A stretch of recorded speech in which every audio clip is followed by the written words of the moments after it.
Hello hello. అన్న, Kalluru pastor sir అన్న. అవునా అవునా.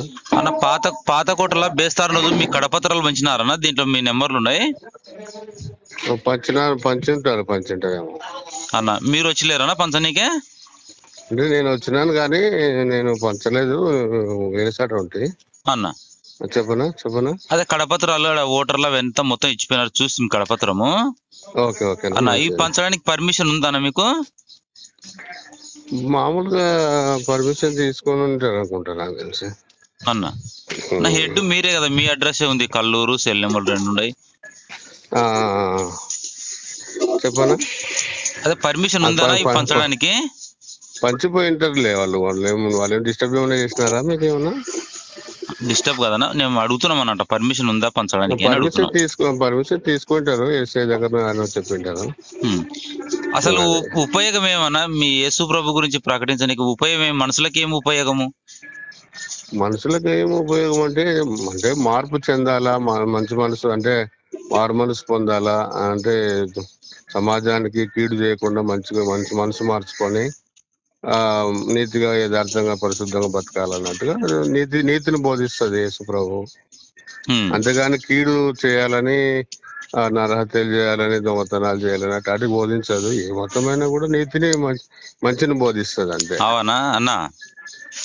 ఇప్పుడు ఈ విధంగా ఫోన్ వచ్చినప్పుడు ఎవడైనా మారు మనసు పొందాలంటే క్రీస్తు మాటలకే మారు మనసు పొందితే తప్ప మంచి ఎవడు చేయలేడు. బతుకు మారాలనే, బతికితోడు దేవుని రాజ్యం చేరాలంటే క్రీస్తు ఒక్కడే అనే మాట గట్టిగా ఎందుకు చెప్పలేకున్నారు? ఇప్పుడు దగ్గర లేరు కదా, కొడతాం అననికే. ఇప్పుడు ఒక అన్నిడే ఫోన్ చేసినాడు, దూరం ఉన్నారు కదా, ఒకవేళ దగ్గర అంటే భయపడుతున్నారులే, భయపడి సగం సిగ్గుసేట్ అయిపోతుంది. క్రీస్తు తప్ప ఈ భూమి మీద ఎవడు లేడు, ఆయన తప్ప ఎవడు బతకలేడు, ఆయన ఉంటేనే బతుకు, ఆయన ఉంటేనే మార్పుడు. మనసు మార్చినది క్రీస్తు మాటలకు మాత్రమే ఉంది. ఆయన కలవశిలలో మరణించినాడు అనే గట్టి మాట చెప్పకపోవడం వల్లనే కదా నాశనం అయిపోతుంది కదా. చెప్తున్నారులే, కొంతమంది చెప్తున్నారు. మీరు ఇప్పుడు నేను ఫోన్ చేసినప్పుడు అన్నా నేనేమంటారు, ఇప్పుడు దగ్గర లేము కదా, మీరు భయపడి కొట్లానికే. అట్లానే కాదు, నేను ఏమంటున్నా అంటే కొట్లాడుతావని కాదు నేను చెప్పేది. నేనేమంటున్నా అంటే ఎందుకు ఏం లాభం అన్నా మీకేనంటే, ఈ కడపత్రాలు పంచినారు, పర్మిషన్ ఉందే, ఫలితం ఏమన్నా? ఫలితం ఏమంటే ఖచ్చితంగా అంటే నేనేమంటే ఒక చేస్తున్నాం సేవ అనేది కాదు కదా అట్లా నేను అనేది. ఇప్పుడు కొన్ని ఇంట్రక్షన్స్ మన ఇప్పుడు ఎట్లా ఉంటదంటే, మత కలహాలు సృష్టించకుండా, ఎవరి దేవుళ్ళను కూడా మనం వ్యతిరేకించకుండా, ఏమి ఇప్పుడు నేనేమంటా అంటే ఇప్పుడు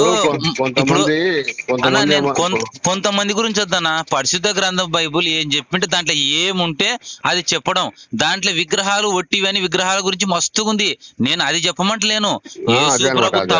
యేసు ప్రభు తప్ప అనే మాట నువ్వు చెప్పకపోతే ముక్కోటి దేవతలకు మొక్కితోడు యేసు ప్రభు ఎప్పుడు ఎక్కుతాడు చెప్పు? యేసు ప్రభు తప్ప మార్గం లేదు నాయన, ఆయన ఉంటేనే బతుకు. ఇంకా మీరు అధికారులతో ఏం గుట్లాడతారు చెప్పు? సామాన్యులకు మీరు సమాధానం సరిగ్గా చెప్పకపోతే సరేనా? ఇప్పుడైనా గుర్తు పెట్టుకోండి, ఏదైనా ఫోన్ కాల్ వస్తే యేసు ప్రభు తప్ప. అసలు ఇంకోటి ఏంటంటే, మన వాళ్ళు మార్పు లేదు కాబట్టి గట్టిగా చెప్పలేకున్నానా, అట్లా మందాయతోనికి ఏం చెప్తాడు చెప్పు? అంతేనా? అర్థమైందే? సరే సరే. మీ పేరు ఏం పేరు అన్న? నా పేరు భూమా వాడాల్సిన Jesus self society international YouTube channel. పోలీసుల మీద మానవ హక్కుల లోకాయుక్తలు కేసులు వేస్తుంటామన్నా. యేసు ప్రభే గొప్పోడు, యేసు ప్రభు వల్లనే మీకు అధికారం కలిగిందని లెటర్లో పెడతామన్నా జడ్జీలకు. జడ్జీలతో కొట్లాడినాం, అరెస్ట్ చేపిస్తామన్నారు మాకు.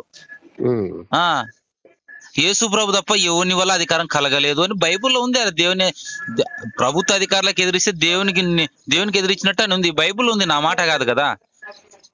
బైబుల్లో ఉందిలే, కానీ అన్న జైలుకి ఎంతమంది పోతున్నా అన్న? జైల్లోకి పోండి అన్న, జైల్లోకి పోండి, తన్నలు తినండి గట్టి. ఇప్పుడు నేనేమంటే, మీరు యథార్థంగా చెప్తేనే మనిషి మారేదన్నా, ఊకంటే అందరు చెప్తారు. అట్లా చెప్పి చాలా సార్లు. ఎన్నిసార్లు జైలుకున్నారన్నా?